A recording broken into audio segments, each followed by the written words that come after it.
The Titans look to close out their season with a chance to move up in the standings and the potential to select their first-round opponent when the Overwatch League Playoffs begin September 3rd. I'm your host, Abby Sherlock, and let's see how this all plays out in Titans this week.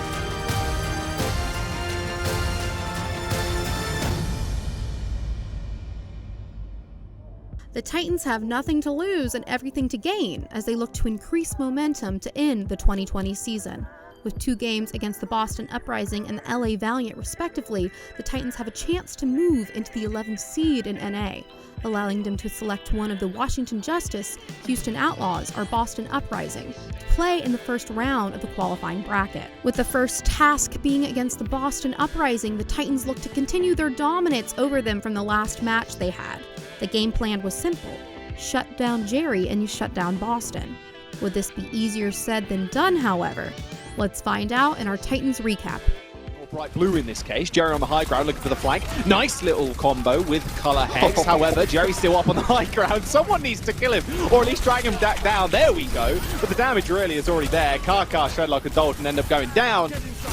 There will be Boston capping the point. Yeah, you see Shockwave dropping a little LOL in the chat there. That's because potentially, and even Punk with the Flux is going to dish out some major damage as soon as they get rid of those turrets. Someone needs to kill the turrets, by the way. Fusion was just getting owned. Like, there were 2 turrets just looking at him, just doing so much damage, and then the Sim, of course, just shooting through the shields. Ideally there, you want Punk or Kulhex just fire a few left clicks just to... Oh no, the tire, this finds one, it might just be all over. He's hunting for Jerry, but doesn't quite find him, and Halo's already dead. Shockwave sends the tire into the back line. Immortality Field is broken, but so it's Fusion's. Unfortunately now, Boston Uprising don't really have a front line to deal with, or to deal with Vancouver Titans, in fact, and hey, they got ults to spare too. They can chuck out the window, but they don't even need it. Flux and Beat, we're still forced out so much, in fact. Fusion's had to press shift, and the Immortality Field was used also, but they're going to have to save their own Orisa. Shredlock going fairly low, but Shockwave falls first, and now it's in a good position for Uprising. They can basically just hold W here, no fear of anything else. And I like the Kree in these comps, by the way, I will say that. The Kree obviously with the flashbang. To continue to cast today if we can, and nice wall to block off Jerry's angle. Oh, well, Kaka peeked around the wall, he wondered what was going on around there. Double glaze he's put up on the high ground, but it doesn't matter because Dalton finds 3 people. That was a beautiful off-angle hex from Uprising there, trying to get a lot of damage down, but that was because the rest of Boston Uprising are frozen. Beautiful Flux, however, even more beautiful rock there from Punk's going to open up with a Flux of his own. Shockwave's going for cover as he tries not to get Flux and taking an off-angle. He takes out Myungbong. Halo's already dead as well. So Boston Uprising now, no healers at all. So they're going to have to make do with the health pool that they do have. They decide to reset. Shockwave tries to get the last hit on Punk there to get the ult charge, but it doesn't end up working out. Kill Jerry. He didn't actually receive the beat as Halo marches everybody forward. Fusion's frozen up and end up killing off, and that Bob sitting at the front of the point as well, just forcing Boston Uprising to split. The Titans, they're at 95%. They've won this team fight. They've got ults coming up as well. Punk's going to fall down last, and that will be the Titans, unless someone from the Boston Uprising can touch. It's Myungbong, but he gets quickly dealt with. OT's ticking down, and the Titans are going to claim map 1. Halfway around the world, Shockwave as well, it feels like, but being able to adapt like this and find kills, that's unfortunate right there. Being able to adapt is just kind of crazy. Beautiful bubble actually there to get the res up there. Kaka. It's actually, they just wore off, so if he can get a pick, they definitely can, and they're going to go after it, but a beautiful sleep. Ain't happening. Kaka's going to go down. However, that bio grenade is going to land straight on the head of Shredlock, and he's got Primal Rage coming up, but Shockwave manages to find the kill onto Jerry, but again, Halo is right there in the wings waiting for the res. Boston Uprising still doing a good job of fending off the Titans. 2 minutes remains. Surf the roof there just a little bit. A beautiful EMP though coming out from the Titans. Jerry and Color Hex in a lot of trouble now, same with Halo. Luckily he popped the wings to start off the fight though, so he's still able to get around to the rest of his team, but the damage is there. The tanks have been killing off the front line before Halo and Myungbong could heal them up. Dalton fix free, and that will be it. Finally, the payload is going to use the nano boost to make sure that fight does end up happening, but Punk ends up getting slept. It's not a good look at all for the Uprising right now, as Punk also gets naded. The EMP is going to just rip through the Boston Uprising, and this is going to be the second point as well from the Titans. Boston Uprising, all they needed to do there was stabilize, but it was just a play from the Titans there. They ended up sleeping Punk as he was nanoed, and then they had Shockwave up on the high ground Hex, just clicking heads. Is there anything really to lose? He's trying to kill Halo. He eventually does it. The nano boost went on to Color Hex to try and stall out for a little bit longer, but I don't think it's going to happen. Even with Karkar going down, this looks almost inevitable.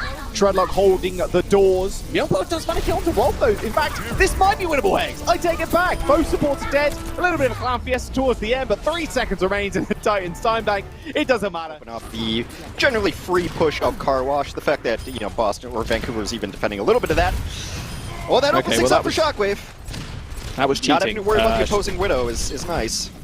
Shredlock was assisting there with the kill onto Jerry, but I would have preferred oncoming aggression. However, Dalton sitting on an EMP of his own, managed to build this one up, launches it out, does get slept in the end, but Fusions and Punk get hit. That bio grenade as well was huge in the assistance of killing off Fusions, and now it's this final fight territory for the Boston Uprising to try and land it on first point. Wolf out of that EMP so that you can get a stall out in either Primal. Oh, that hurts. That hurts, man. Oh, he had sights up too, so he knew exactly where he was. Oh man, they're turning it, and good. they rezzed it too, so it's not terrible. And Jerry.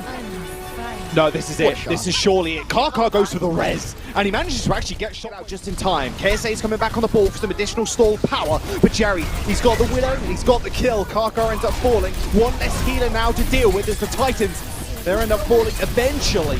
Shredlock and KSA trying their best to stall on point, but you can't mess with Jerry, who finds 2 of his own. Yeah, the anti-heal takes down Shredlock, and that'll be all she wrote as Color Hex comes pops Valk, but then they slept him on the high ground, and Jerry was able to clean up that kill. And Jerry is just Jerry one of the best pure aimers we have. Ooh, Aimer gamer. That was sick. And you can see exactly why. Shockwave does have sight, a beautiful jumping headshot onto Myeongbong. I do not believe Boston Uprising actually have a res, and another shot onto Jerry. Can he make it a third? He's going in. He doesn't care. He's in the back line. He eventually gets killed off by Halo. Point clears it off the Titans, but it's up to Jerry now to try and subdue the supports and subdue Shockwave for long enough. But he ends up going to the payload to try and stall for some additional time. EMP's going to come out as well. There's the self-destruct, and there's the win for the Titans. Match point in the series as they take watch. So there's still potential for a recontest if they put it on the Fusions. Karkar? What happened there? Collex just walked at him, and Karkar just keels over. Myeongbong now has the nano boost, goes straight onto Fusions to try and stabilize the fight. Shockwave has Bob too, but it feels like, yeah, do you want to put it on point and just distract Fusion for long enough? The damage resistance only goes so far. Shredlock and KSA do bite the dust, however, and it's only Bob and, well, Shockwave on the point. And, Nano boost onto Shredlock, but Myeongbong, oh, he goes down as well. EMP is going to come out, hits Punk and Halo.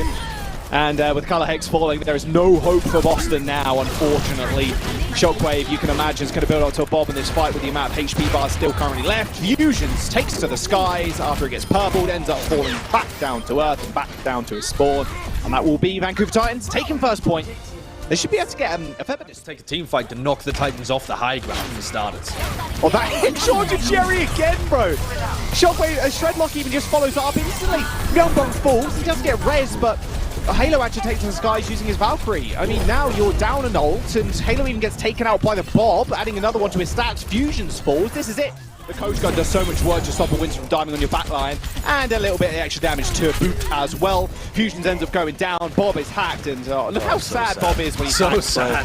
He's just sitting there all slumped over, pure gamer posture. Unfortunately, he's going to fall to KSA, booping him off the bridge, and that will be it. Another Bob kill for Shockwave. Just adding to those stats. Oh my word, 4 minutes as well, like you said, because they comp swapped, so you can't res that. There's the EMP. Oh my god, Jerry just lining up. Oh, he's playing duck hunts. Dalton, Shockwave, dead. That's it, it's done. Go again.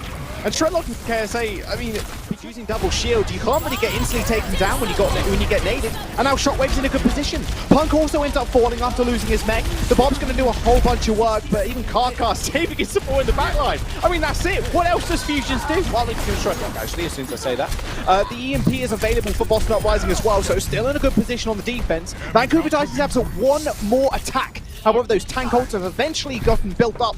They've got supercharger, they got pushing it. It was an extra wheel, it made 7, so it can move a little bit faster. There's the flux. KSA manages to isolate Fusion as they move it forward. OT is here, but the kills are here for the Titans. Boston Uprising can't quite get it back. It was the Rolf doesn't get hit. Window comes out as well as that immortality field. A giant purple from Youngbone though. Both hit KSA and Shredlock to save them. Oh my word, that could have been disaster if Wolf managed to keep the rest of the team alive, but Myunbong setting up almost perfectly. Punk did lose his mech, but he's still on point, gaining capture percent, and they do res Myunbong as well, as they have the space to do so. Here's the tire, over the top, Dalton trying to find somebody, but Jerry ends up getting it. Well, actually, Jerry's Bob, it wasn't even Jerry. Still respond. If he clutches out with the tire, it could be enormous. Is it going to die again? That is the question. Carlex is already dead, though. There's the tire. Oh! That's a triple kill. That made up for every tire beforehand. Oh, great hack! Are you kidding me? If he dies now, this could be all over. Carlex taking a lot of damage, but Jerry and his Bob end up biting the dust. However, Halo at least gets the resurrection. But all the meanwhile, Carlex dies. Shockwave had the window straight in front of him, too. So 5 of his life and the position of his life as well. This is perfect for Winston to knock people away, but look at his health bar all down to sub 200 HP, and Dalton nails the tire straight on his head. Literally lodged it between his eyes, and that will be it. The Titans are going to be able to hold Boston Uprising just before the... Although he put up his best effort, Jerry was unable to carry his team to victory, or even a map win, as the synergy from the Titans allowed them to have a clean and efficient 3-0 win over the Uprising. Dalton's play on May in Nepal was the perfect disruption, as the Titans were able to set up their double shield tank line and use the ultimate economy to benefit them and ensure that the team fights would swing in their favor. In Gibraltar, Shockwave initially had trouble with Jerry finding key picks, but some subtle positioning adjustments allowed the Titans to put 3 on the board and were able to counter the rest of the Uprising by keeping them to just 1 point. With the sweep in hand, the Titans looked to close things out in Eichenwald. Shockwave did the impossible by pushing the cart with his rip tire and was able to provide key team fight wins with Dalton and KSA, providing well-timed ults and clutch plays to deny any amount of resistance and to ensure that the Titans walked away with the shutout victory. Now, with one more task ahead of them, the question remains: will the Titans choose or be chosen? Now, their destiny in their own hands, the Titans go to battle against the LA Valiant. Down to the open. Dropping down now from the high ground, and the Valiant have to be a little bit more subtle with how they try and out-position this Vancouver setup, which is ostensibly, Brent, much more solid, right? They got double shield, they got Batiste, they're straight chilling. Yeah, it is nice and easy, actually, off the back of that, and it was the Holt accretion combo, KSA getting that opening pick, and yes, the res ended up to be traded out as well, but it seems like the Valiant have the better job of it. The damage boost on top of the nano boost, I think, was applied onto KSP, and he is rinsing the opposition. No one able to take him out here. Shockwave, though, trying to turn things into his team's favor here. The flashbang off onto the side. Nice little headshot there. Trick of the trade. And you'll find that they are getting so much opportunities. And the Vancouver Titans, I said, you cannot come into this match underestimating them. They have come up big. What a sleep coming in. McGravy going to be opting to use that self-destruct. It only takes out the supercharge, but sometimes that is all you need. Yes, the Vancouver Titans managed to flip that point over, but too little too late. You can see the Valiant are in control of the team fight off the back of these pickoffs. And I gotta say, I mean, KSP and KSF, what a deadly duo. On a KSA, it has to be an instant immortality build for the Titans, and it ain't enough to stop them. The Valiant are playing from the position they want to be, Brent. They're in control of the point. They decide to pace, and they leap upon a beleaguered Titans time after time, and they get themselves a win here on Shrine after being very much behind the 8. Quick play, but Rain goes for round number 2. Leaping from on high, a bit like Batman in that scene when he's in the shipping dock, jumping on bad guys. Doesn't get the value he's looking for. Still an even trade. It seems like the Vancouver Titans are the ones who are coming out on top, using that amplification matrix to get the damage in, take positioning, but KSP still around and still being a nuisance. And they'll be able to push in here pretty comfortably in towards Rain, Lastro, and of course McGravy. Rain's able to find an environmental kill there, but it's not going to be enough. Maybe had Dreamer found a little bit more there. He will get removed. Vancouver Titans, although it's been pretty risky business now as McGravy is pressured down by KSA. Up in the air he goes as that accretion did hit, and he's ignoring Shockwave, who was just stood there. Lastro's able to find the kill. Dalton comes around the side and gets rid of the key healer now with the rip tire and a transcendence onto the point. Looking like a snow globe over there with the Vancouver Titans. Even it up here on the pole. And we're going to Village Brand. What you want to see a Rissa play. You want to hit the fortify before you get CC, but that's hard to do. And in come the Valiant for the top rope, Bren. Getting rid of Kako and Shockwave early. Yes, Vancouver Titans should have taken one look at what the Valiant were running and decided, maybe we won't run the Junkrat. And you can see that they've decided to make this switch up here. Still going to start to contest this point, but it is just going to be a matter of time before the Valiant get control of it again. This composition that the Valiant are running, the amount of damage that the Vancouver Titans are going to be taking as they try and get through this choke point. Yeah, the damage boost layered on top. KSP is making quick work of any attempts for them to try and touch the point. The Immortality field down and out. McGrady with a quick little beat down in the corner. No one will escape him. Another hold here for the Valiant, and what a performance. It will mean that the Valiant are most likely here as we head into the tail end of this map, taking it away in a reasonably close fashion. I mean, Rolf tries to give him a bit of a slurp down, but it's a little bit too little and too late. Nice pile driver there, makes it impossible for KSA to touch the point. Struggling to find a foothold when KSP's holding down this angle. Shockwave down early, KSS able to find him another kill, and that will be it. Again, it's the damage dealers of the Valiant that step up, and they open the way. KSP now, any extra kills is just a bonus because the writing's on the wall, and well, checkpoint A is over in a safe position, but hot tip, there aren't very many of those left. Dreamer getting rid of Dot now, so he had nowhere essentially left to run, and grouping up around the Supercharger means you group up to get Gravitic Flux. And shield is down for Shredlock, and now the Supercharger was exposed. KSF does not need to EMP here, just clean up the fight. And you know what's even scarier for the Titans than struggling on Havana Brand is that in general, very lucky that he was so quick to put his own shield to protect himself there, because it looks like KSP had his measure, but now the Titans were able to stay alive long enough.